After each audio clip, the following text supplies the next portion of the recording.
எதிரிகளுக்கு விரோதமா தோத்திரம், எதிரிகளுக்கு எதிராக ஆண்டவர் அதிசயமான கிருபையை அவர் என்ன செய்வார் என்று சொன்னால் விளங்க பண்ணுவார். ஆமென்.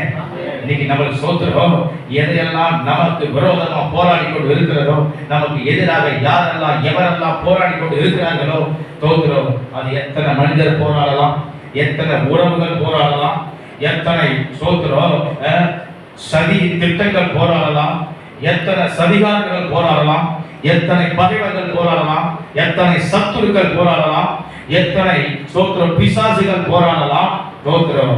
ஆனால் அதிசயமான கிருபையை அந்த இடத்துல நமக்கு வெளிப்படுத்துவாராம். ஆமென். அதிசயமான கிருபையை கர்த்தர் நமக்கு விளங்க பண்ணுவாராம்.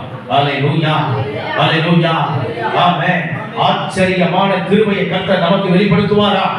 அல்லேலூயா.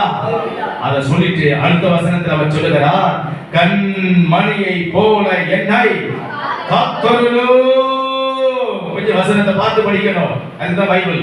ஆமென். 9வது வசனம், என்னை ஒடுக்குகிற துன்மார்க்கருக்கும் என்னை சூழ்ந்து கொள்ளுகிற என் பிராண பகைஞருக்கும் மறைவாக உம்முடைய சட்டைகளின் நிழலிலே என்னை காப்பாற்றும். ஹல்லேலூயா, ஹல்லேலூயா. தோத்திரம். இப்படிப்பட்ட ஆள் எனக்கு இருக்கிறாப்பா.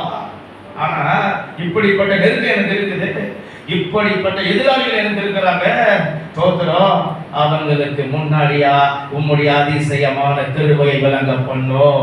இங்க சொல்லப்படுகிறதான கிருபை எதற்கு அப்படின்னாக்கா, நமக்கு ஆபத்துல பாதுகாப்பதற்கு.